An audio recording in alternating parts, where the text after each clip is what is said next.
नमस्कार दोस्तों। आज हम बात करते हैं चंद्रमा की।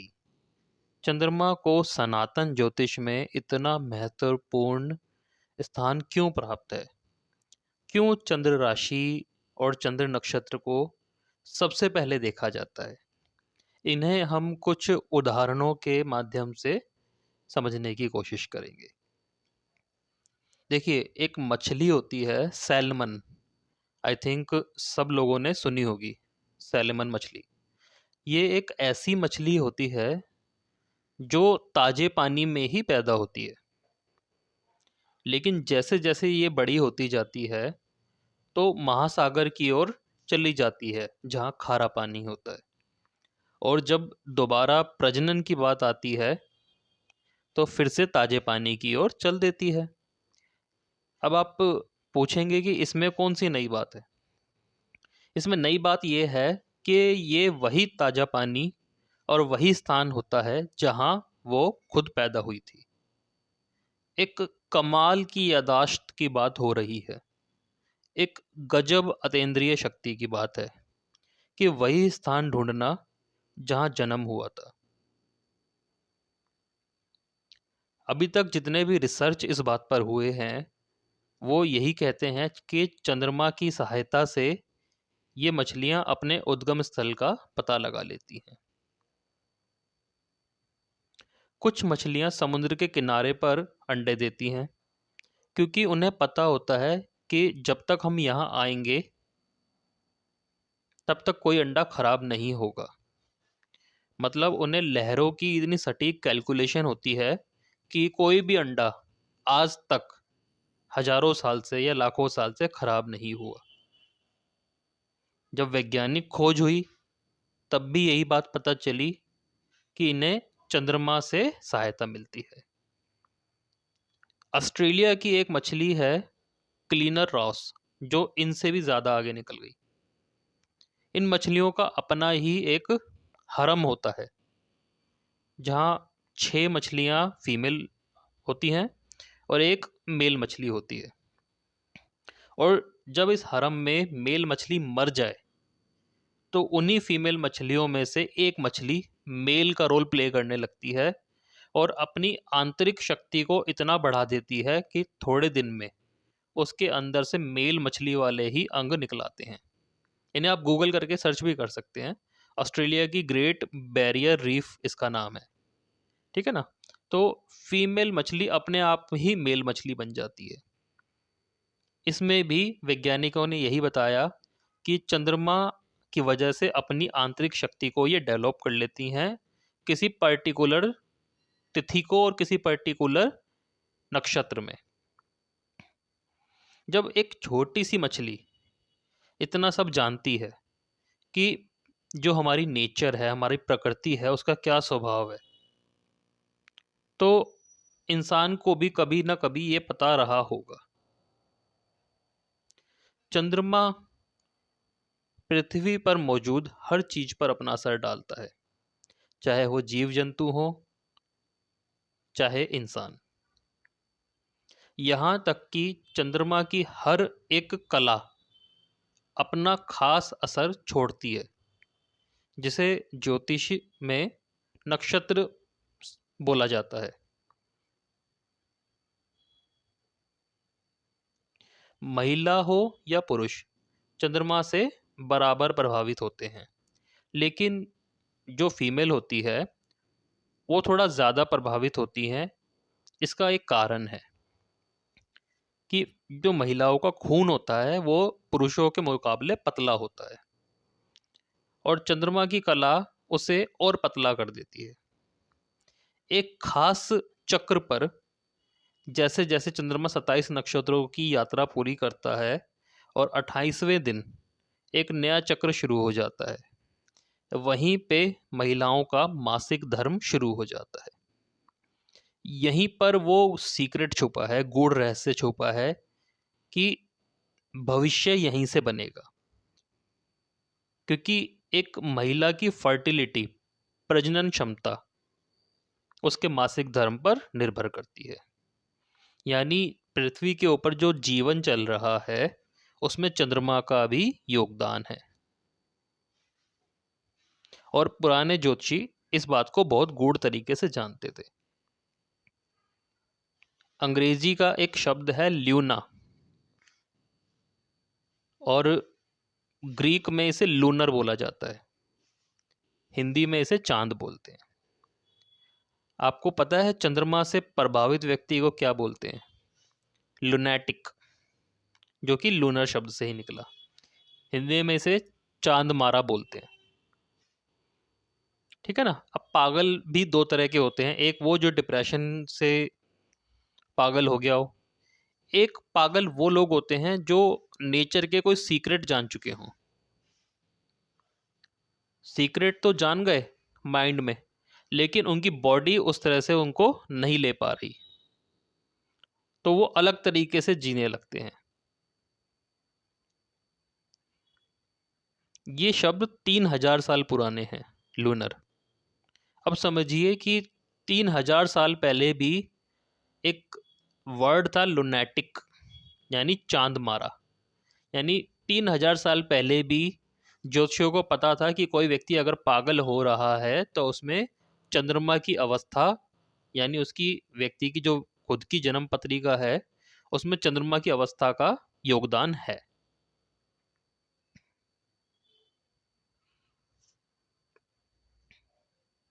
चंद्रमा की ऊर्जा हमें हर वक्त मिल रही होती है। यदि कोई व्यक्ति चंद्रमा की ऊर्जा को सही से जान जाए तो उसका दिमाग बहुत ज़्यादा तेज हो जाता है। चंद्रमा से प्रभावित व्यक्ति जिसका चंद्रमा अच्छा है, वो बात भी पता कर सकता है जो अभी तक पता नहीं करी गई।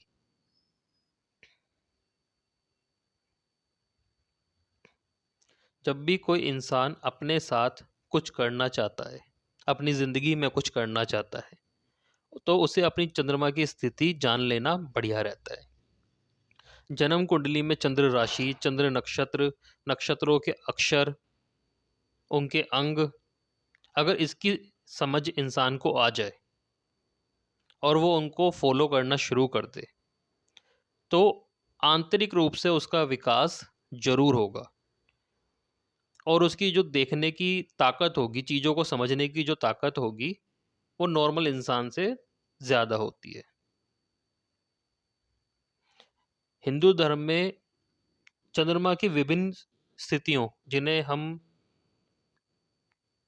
डेट बोलते हैं, तिथि बोलते हैं, उनका मकसद अलग अलग तरह से चंद्रमा की शक्तियों का इस्तेमाल करना था। पूर्णिमा से लेकर अमावस्या तक और फिर पूर्णिमा तक चांद के सफ़र में बहुत सारी चीज़ें घटित होती हैं। इसलिए हमारे यहाँ पर चंद्रमा पर आधारित पंचांग बनाए गए। चंद्रमा का संबंध ऐसी जगह से देखा जाता है जहाँ लिक्विड ज़्यादा हो, पानी ज़्यादा हो, द्रव्य ज़्यादा हो। वहाँ पर ऐसा माना जाता है चंद्रमा की ताकत बढ़ जाती है। और वहाँ पर चंद्रमा की ताकत सूर्य से भी ज़्यादा हो जाती है। अब अगर हम पृथ्वी की बात करें तो पृथ्वी पर खुद ही जल की मात्रा ज़्यादा है। इसको मैं एक एग्जाम्पल से समझाता हूँ। जैसे एक गुरु है, मोटा ताज़ा, और वो अपने शिष्य से कहता है जो कि दुबला पतला है कि मेरे साथ गेम खेल, कीकली जैसे हम खेलते थे ना, कि एक दूसरे का हाथ पकड़ के गोल गोल घूमना होता है। तो क्या होगा कि शिष्य जो होगा वो गुरु के चारों ओर चक्कर लगाना शुरू कर देगा हाथ पकड़ के, बहुत तेज तेज, और गुरु कहेगा और तेज लगा। शिष्य की स्पीड जैसे जैसे बढ़ती जाएगी गुरु की भी बढ़ती जाएगी। हालांकि गुरु सेंटर पॉइंट पे खड़ा है, लेकिन गुरु ने भी हाथ पकड़ा हुआ है। अब अगर गुरु हाथ छोड़ दे तो शिष्य तो गिरेगा ही गिरेगा, लेकिन गुरु भी गिरेगा। और अगर आपने भी ये गेम खेला है तो समझिए कि सबसे ज़्यादा एनर्जी कहाँ होगी। सबसे ज़्यादा एनर्जी उस पॉइंट पर होती है जहाँ पर एक दूसरे का हाथ पकड़ा गया होता है। यही तरीके से पृथ्वी और चंद्रमा आपस में खेलते रहते हैं। चंद्रमा पृथ्वी के चारों ओर चक्कर लगाता रहता है शिष्य की तरह। पृथ्वी बड़ी है, भारी है, गुरु की तरह बिहेव करती है। लेकिन जब गुरु ने हाथ पकड़ रखे थे शिष्य के, तो गुरु भी घूम रहा था। यानी दोनों एक दूसरे के चक्कर लगा रहे थे, एक दूसरे से प्रभावित हो रहे थे। तो चंद्रमा क्या करता है, अपने गुरुत्वाकर्षण से पृथ्वी पर असर डालता है और पृथ्वी अपने गुरुत्वाकर्षण से चंद्रमा पर असर डालती है। बस पृथ्वी बड़ी है तो ज़्यादा असर डाल देती है। इसी वजह से ज्वार भाटा आते हैं। जिस एरिया पर चंद्रमा का ग्रेविटी ज़्यादा असर आ रहा है वहाँ पानी हिलने लगता है, और जहाँ अर्थ है, सॉलिड एरिया है, वहाँ पर जो फ्लक्चुएशन होती है वो बहुत कम मात्रा में होती है, जो कि नहीं दिखती। तो चंद्रमा जब भी पृथ्वी के निकट आता है, पृथ्वी को अपने ग्रेविटी बल से अपनी ओर खींचता है। लेकिन इस खिंचाव का ठोस जमीन पर कोई प्रभाव नहीं पड़ता, लेकिन समुद्री जल में हलचल पैदा कर देता है, जिसे आइजक न्यूटन ने भी ग्रेविटी के नियम में माना था। तो धरती पर स्थित सभी महासागरों के जल स्तर पर ऊपर उठने की प्रक्रिया को ज्वार कहते हैं, और नीचे गिरने की प्रक्रिया को भाटा कहते हैं। ज्वार भाटे की जो ये घटना होती है, सिर्फ महासागर पर लागू नहीं होती, उन सभी जगहों पर लागू होती है जहाँ पे ग्रेविटी का जो बल है वो ऊपर नीचे होता है। ठोस जमीन पर भी ज्वार भाटे का असर होता है, लेकिन ये इतना कम होता है कि फील ही नहीं होता। और ज्वार भाटे की वजह से ही अर्थ का जो टेम्परेचर है वो बैलेंस रहता है। अगर आप नोटिस करें, जो कि एक केस स्टडी भी है, कि हर 15 दिन में एक अजीब घटना घटती है। पूर्णिमा पर सबसे ज़्यादा मेंटल केस आते हैं, और अमावस्या के आसपास सबसे ज़्यादा मेंटल केस रिलीज होते हैं, ख़त्म होते हैं। धरती पर मौजूद उन सब चीज़ों पर चंद्रमा के प्रभाव सबसे तेज महसूस होंगे जहां गुरुत्वाकर्षण बल बदलता रहता है। ये समय के कारण या स्थान के कारण भी हो सकता है। लेकिन कुछ लोग ऐसे होते हैं जिनको वाटर रिटेंशन की प्रॉब्लम होती है। बॉडी में कभी वाटर की मात्रा बढ़ जाती है, कभी घट जाती है। उनकी कुंडली में भी चंद्रमा खराब ही मिलता है। अगर आप घर के किसी हिस्से में ज़्यादा वेट रख देते हैं, वजन रख देते हैं, और उस हिस्से में बैठ के आप मेडिटेशन कीजिए, आपसे सही नहीं होगी। और कोई एक ऐसा रूम चुनिए जहाँ पे सामान बिल्कुल भी ना रखा हो, खाली हो, आपको बहुत अच्छा लगेगा। क्योंकि जहाँ भी ग्रेविटी ज़्यादा होगी, चंद्रमा वहाँ पे प्रभावित करना शुरू कर देगा।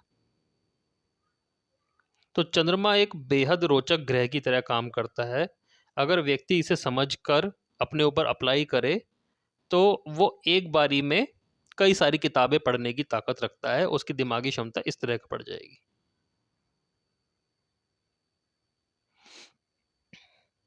चंद्रमा इतना रहस्य पैदा कर सकता है कि आप एक प्रतिभाशाली व्यक्ति होने के साथ साथ एक सक्सेसफुल व्यक्ति भी बन सकते हैं, क्योंकि शरीर का लगभग 70% और दिमाग का 90% चंद्रमा के प्रभाव में ही होता है, क्योंकि पानी है। और हमारे ऋषियों ने इसी गहरी समझ के लिए पंचांग नामक विद्या का निर्माण किया था। एक नॉर्मल इंसान भी अगर अपने जन्म नक्षत्र को सही से समझ जाए और उसको फॉलो करना शुरू कर दे, तो उसकी दिमागी क्षमता 5 गुना तक हो जाती है। कुछ लोग चांदी को चंद्रमा से जोड़ते हैं, जो कि सही भी है, लेकिन इसका कारण क्या है? देखिए, दुनिया में जितनी भी चीजें होती हैं, किसी ना कोई भी चीज हो, सबका अपना अपना कोई ना कोई रस होता है। आयुर्वेद इस मामले में हमारी मदद करता है। आयुर्वेद कहता है कि चांदी एक एसिडिक नेचर की एलिमेंट है, धातु है। ठीक है ना?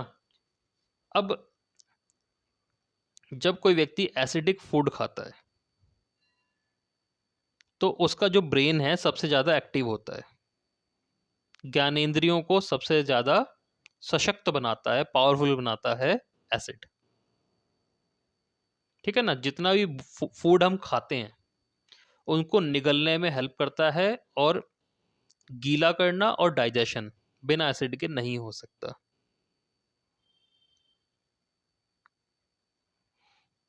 और जब खाना सही से डाइजेस्ट होता है फिर बॉडी की सेंसेस और ब्रेन आराम से काम करता है, जिससे वो शांत हो जाता है।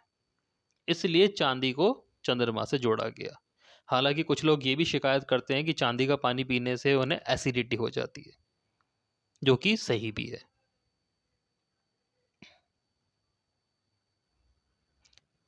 चंद्रमा हमारे ज्योतिष समाज को की महानता को दिखाता है, जो विज्ञान की परम ऊंचाइयों को छू के देख चुका है। जैसे हम छोटे छोटे पक्षियों या जानवर की इंट्यूशन पावर्स को देखते हैं, इंसान भी विकसित करके उसको भूल चुका है। अगर कोई व्यक्ति अपने चंद्रमा की प्लेसमेंट नक्षत्र राशि पर काम करें तो 15 से 20 दिन में उस व्यक्ति का स्वभाव पूरी तरह बदल जाएगा। तो ऐसे ही वीडियोस के साथ मैं आता रहूँगा। धन्यवाद।